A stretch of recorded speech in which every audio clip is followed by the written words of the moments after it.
창세기 49장 28절부터 33절까지 말씀 우리 한 목소리로 합독하도록 하겠습니다. 이들은 이스라엘의 12지파라. 이와 같이 그들의 아버지가 그들에게 말하고 그들에게 축복하였으니 곧 그들 각 사람의 분량대로 축복하였더라. 내가 그들에게 명하여 이르되 내가 내 조상들에게로 돌아가리니 나를 햇사람 에브론의 밭에 있는 굴에 우리 선조와 함께 장사하라. 이 굴은 가나안 땅 마므레 앞 막벨라 밭에 있는 것이라. 아브라함이 햇사람 에브론에게서 밭과 함께 사서 그의 매장지를 삼았으므로 아브라함과 그의 아내 사라가 거기 장사되었고 이삭과 그의 아내 리브가도 거기 장사되었으며 나도 레아를 그곳에 장사하였노라. 이 밭과 거기 있는 굴은 햇사람에게서 산 것이니라. 야곱이 아들에게 명하기를 마치고 그 발을 침상에 모으고 숨을 거두니 그의 백성에게로 돌아갔더라. 아멘. 야곱이 참 험한 인생을 살았습니다. 한 사람의 인생이 이렇게까지 기구할 수 있을까 이런 생각이 들 정도로 험한 인생을 살았고요. 그 이야기를 우리가 쭉 묵상해 왔습니다. 젊었을 때 야곱을 생각해 보면 아직 다듬어지지 않는 기질도 있고 반면에 하나님의 것에 대한 욕구도 있었습니다. 이제 인생을 마무리하는 시점을 보면 다듬어지지 않은 기질들이 그래도 잘 정리된 것 같은 느낌이 들고요. 야곱이 거친 인생을 지나왔지만 신앙으로 이 인생을 잘 정리한 것 같은 느낌이 듭니다.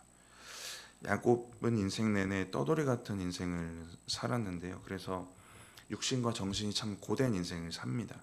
형을 피해서 도망가고 삼촌을 피해서 도망가고 세겜 사람 피해서 도망가고 애굽으로 피신하고 육신의 떠돌이 같은 삶을 살았지만 야곱의 마지막을 보면 신앙으로 잘 정리돼서 가장 귀한 본향을 바라보는 이 나그네 신앙으로 굳어지게 됩니다.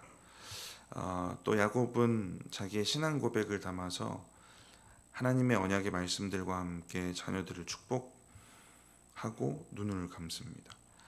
자기의 신앙도 잘 정리되었고 남겨줄 신앙, 자녀들에게 남겨줄 신앙도 잘 정리해서 전해주게 됩니다. 야곱의 인생이 참 험해 보이는데요. 죽을 때 야곱이 어때 보이냐면 여한이 없는 것 같습니다.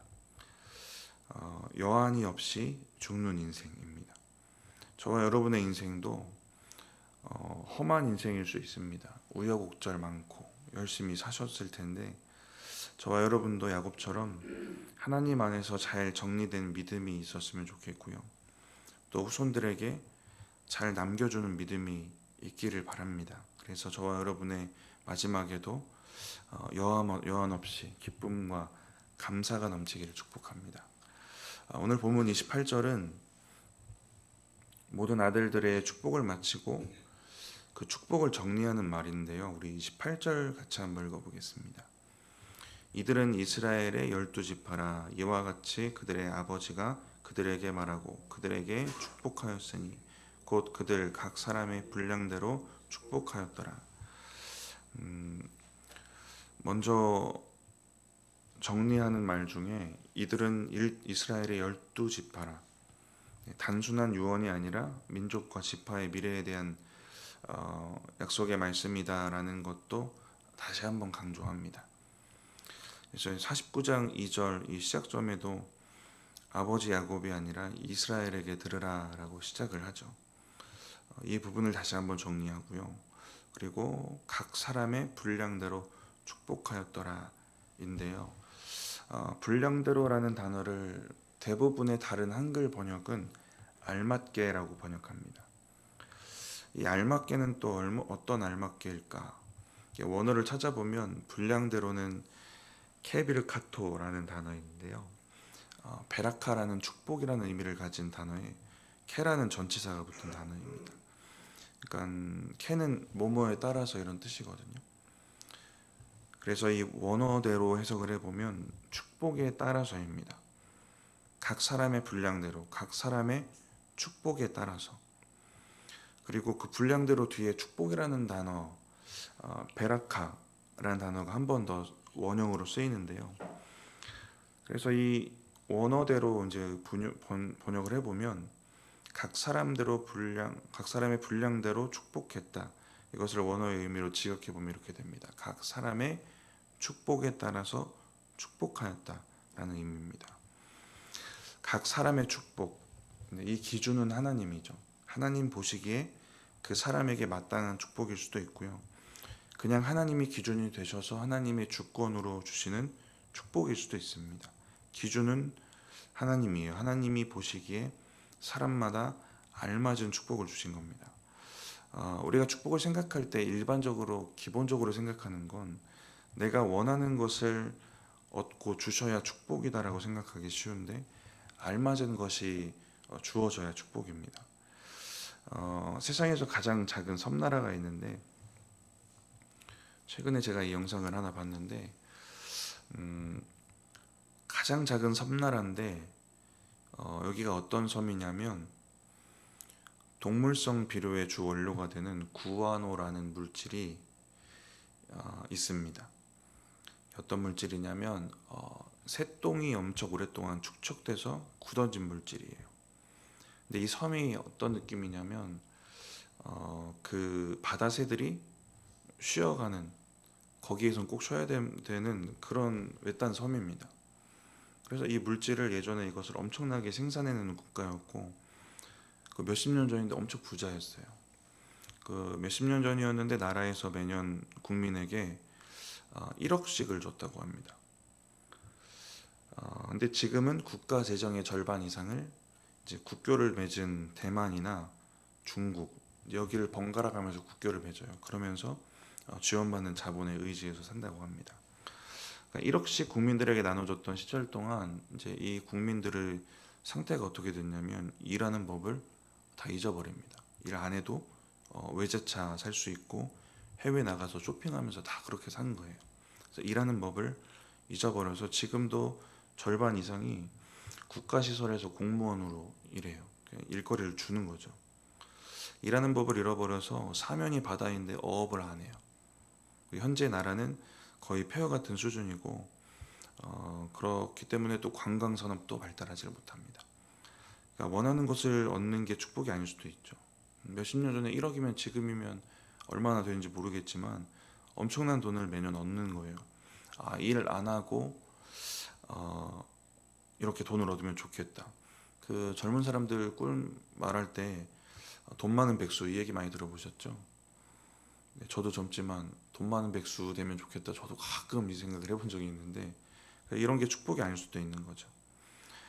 원하는 것을 얻는 게 축복이 아닐 수 있고 내가 원하는 게 나에게 알맞는 것이 아니라 하나님이 알맞게 주셔야 그게 참 축복이구나라는 것들을 알 수 있습니다. 오늘 본문을 통해서도 하나님이 나에게 알맞게 주시는 적당한 적합한 축복을 우리가 바라보는 믿음이 우리에게 있어야 될 것이고요. 이 적합함의 축복을 오늘 야곱이 축복한 내용에서 한번 생각해 보면 이 적합함의 절대 기준은 일단 하나님이고요. 인간적인 기준으로 정의할 수는 없습니다. 절대적으로. 근데 하나 고려된 건 보여요. 각 아들들에게 주신 축복을 보면 그 아들들이 가진 기질을 배제하진 않은 것 같아요. 기질을 고려한 것이 느껴집니다. 야곱은 하나님의 영이 임해서 하나님의 말씀을 대언한 거예요. 그것으로 축복을 준 건데 하나님은 야곱이 아버지로서 아들들의 기질에 대해서 잘 알고 있는 그 부분에 영적인 지혜를 더해서 각 아들의 분량대로 알맞은 축복을 더해 주시는 것인데 아들들이 가지고 있는 기질이 선한 능력이 될 수 있는 기회를 주시는 것이기도 합니다. 그 기질이 선한 능력이 되고 또 능력이 사명으로 이어져야 주신 축복이 진짜 축복이 되는 거예요. 그 기질이 능력이 되고 이것을 가지고 하나님의 구속사 가운데 그 민족을 이루고 이스라엘을 만들어가는 역사 가운데 각각의 능력에 따라 감당할 수 있는 사명에 맞춰서 축복하신 것입니다.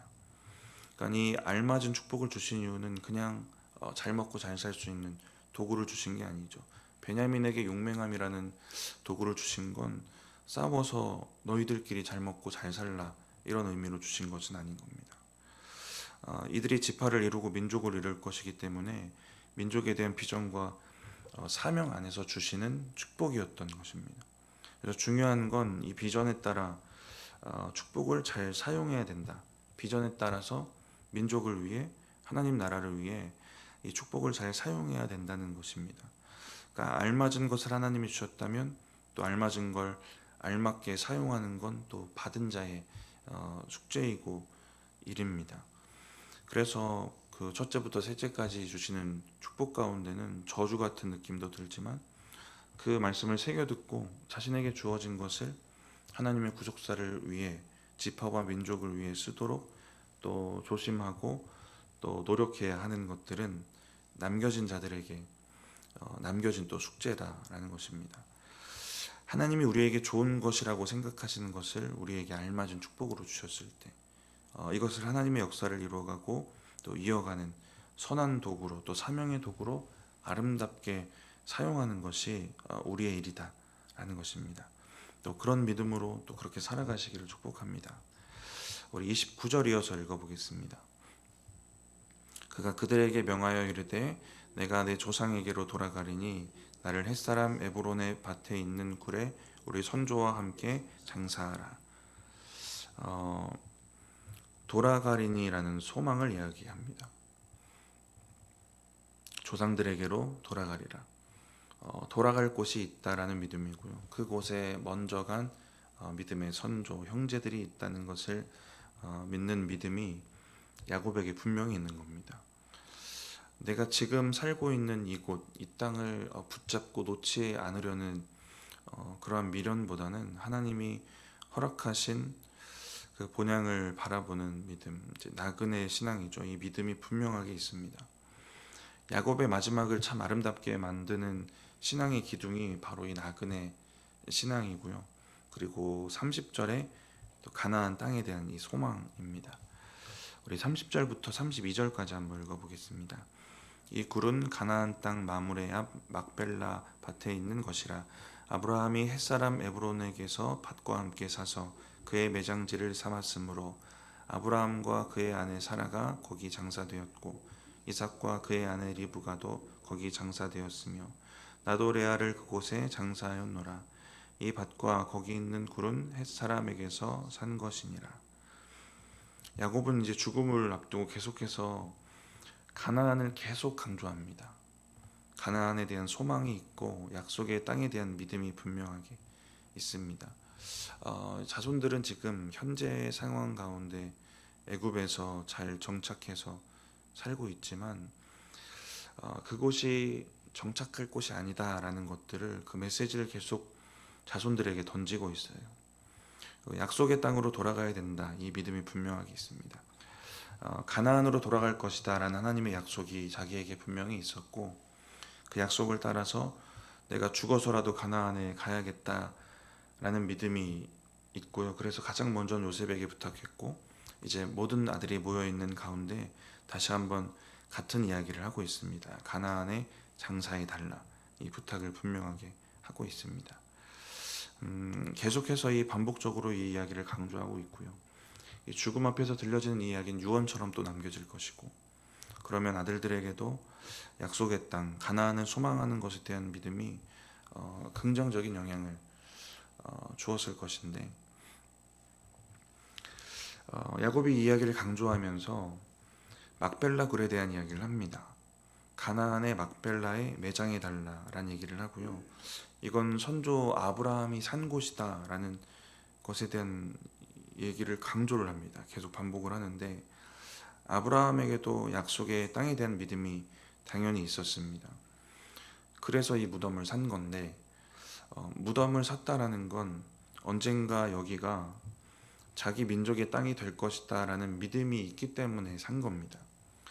만약에 우리가 한국에 사는데 별다른 이유 없이 미국의 가족묘를 살 그럴 사람은 없거든요. 매번 특별한 일이 있거나 장례가 있을 때마다 하루씩 걸려서 엄청난 돈을 들여서 미국에 있는 장지까지 가려고 땅을 사라는 사람은 없습니다. 믿음이 있으니까 아브라함도 산 거예요. 아브라함 당시 아브라함이 굳이 가지고 있던 땅을 생각해 보면 돈 주고 산 그 땅밖에 없거든요. 믿음으로 산 겁니다. 후에 예레미야 얘기를 좀 생각해 보면 바벨론 군에게 예루살렘이 포위당했을 상황이 있습니다. 예레미야에게 하나님이 어떤 말씀을 주시냐면 반드시 패할 것이다. 이 전쟁이 치고 바벨론에게 패할 것이다 라는 말씀을 주시는데, 이런 와중에 한 가지 말씀을 주세요. 네 삼촌 하나멜이 찾아와서 경제적으로 어렵다고 자기 땅을 사달라고 요청할 것이다. 이것에 대해 잘 아시죠? 가까운 친족이 그 기업을 책임져 주는 일입니다. 그 가까운 친척이 예레미야였고 찾아온 삼촌의 땅을 사라는 얘기를 듣게 됩니다. 전쟁에 패할 것이 분명한 땅인데요. 사면 될까요? 안 될까요? 사면 안 되는 땅이거든요. 근데 이 땅을 사라고 하신 분이 하나님이에요. 그래서 예레미야는 비싼 돈을 주고 이 땅을 삽니다. 예레미야 32장 15절에 보면 하나님이 약속도 함께 주셨어요. 어떤 약속 주시냐면 이 땅에서 집과 밭과 포도원을 다시 사게 되리라. 그러니까 지금 전쟁 질 건데 다시 돌아와서 사게 될 날이 있을 것이다 라는 약속도, 회복에 대한 약속도 주십니다. 약속의 말씀을 믿고 산 거예요. 전쟁 나서 패배하고 땅도 빼앗길 것이지만 약속의 말씀이 있기 때문에 삽니다. 막벨라 굴을 산 아브라함도 하나님의 약속을 믿고 사는 거죠. 전쟁의 패배라는 절망적인 순간을 마주했고, 또 하나님이 주신 언약에 비교하면 가나안 땅 중에 유일하게 가진 게 이 막벨라 밭과 굴뿐인 상황인데, 그때에도 예레미야나 아브라함이나 약속을 믿고 행동하고 있습니다. 중요한 건 이것을 후손들이 믿음의 행위로 바라보고 있다는 겁니다. 이게 후손들 한 대, 두 대 이어지는 그 가까운 손도 그렇고요.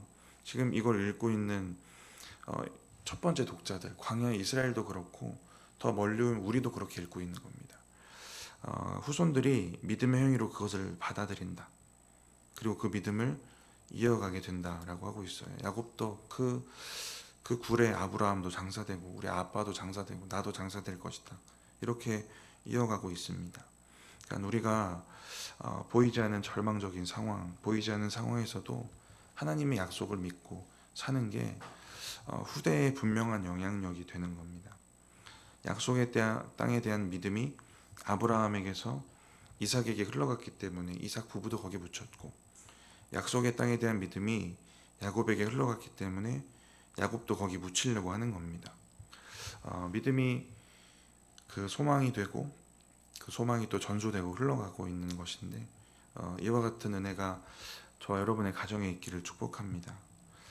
우리 33절 마지막 절 같이 읽어보겠습니다. 야곱이 아들에게 명하기를 마치고 그 발을 침상에 모으고 숨을 거두니 그의 백성에게로 돌아갔더라. 아들에게 축복하고 장래에 대해 부탁할 때까지 침상에 걸터 앉았던 것 같아요.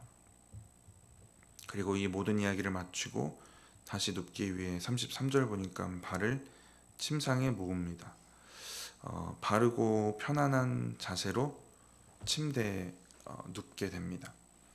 그리고 죽어요. 그런 걸 보면 자는 것처럼 죽는 거죠. 고된 하루를 마치고 쉬는 것처럼 편안하게 죽습니다. 29절의 야곱은 영적인 본향 바라보면서 돌아가리라 라는 소망을 이야기했고, 33절에 돌아가리라, 돌아갑니다. 육신은 아직 가나안에 가지 못한 현재 상황은 그렇지만 그의 영혼은 그의 바람대로 돌아가게 됩니다. 야곱이 마지막까지 하나님의 영에 충만해서 맡기신 것을 잘 감당하고 약속하신 것을 소망 중에 바라봅니다. 그래서 야곱의 마지막은 영적인 것에 충만해서 정적인 것을 잘 감당하는 그런 삶이었어요. 근데 하나님께서 이런 육적인 편안한 죽음도 허락해 주십니다. 말씀을 마치면서 오늘 함께 돌아보았던 부분을 좀 생각해 보면 분량대로의 은혜에 대해서 생각해 봤고요. 어떤 게 진짜 축복인가, 축복을 또 어떻게 잘 사용하고 사명으로 감당해야 되는가에 대한 부분 생각해 봤습니다. 또 돌아가는 것에 대한 믿음과 가나안의 소망에 대한 그런 믿음도 우리가 돌아봤고요. 하나님이 기준이 되시는 이 분량대로의 은혜, 이 나에게 알맞게 주신 그 축복을 바라보시고 또 그 축복을 가지고 사명을 잘 이루어 가시길 바랍니다. 또 하나님의 약속을 바라보시고 또 소망 가운데 살아가시길 바라고요. 또 그 가나안의 소망을 잘 전수해 주시는 저와 여러분들 되시기 바랍니다.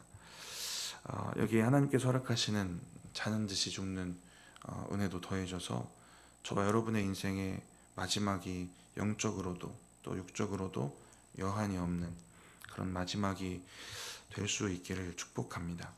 잠깐 기도하겠습니다. 하나님 감사합니다. 오늘 허락하신 이 말씀을 통해 우리가 하나님 앞에 어떻게 귀한 마지막을 보낼 수 있을지를 돌아보게 하셔서 감사합니다.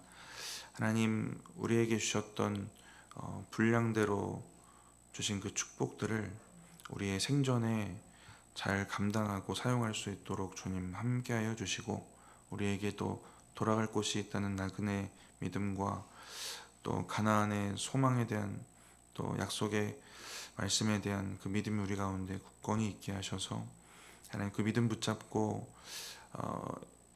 우리의 생애 끝까지 살게 하시고 또 이 믿음을 우리 후손들에게 잘 전수할 수 있도록 주님 함께하여 주시옵소서. 하나님, 그렇게 우리의 마지막을 은혜롭게 보내게 하시고 그 마지막에 여한이 없이 평안 가운데 주님 곁에 갈 수 있도록 주님 마지막을 잘 준비해가는 우리들 될 수 있도록 주님 인도하여 주시옵소서. 하나님, 이 시간 주님 앞에 예물 드린 손길이 있습니다. 하나님 기억하시고 하나님 그들의 기도의 제목 가운데 함께하여 주시고 드려진 예물 주님의 나라를 위해 아름답게 사용되도록 축복하여 주시옵소서. 감사합니다. 예수님의 이름으로 기도드립니다. 아멘.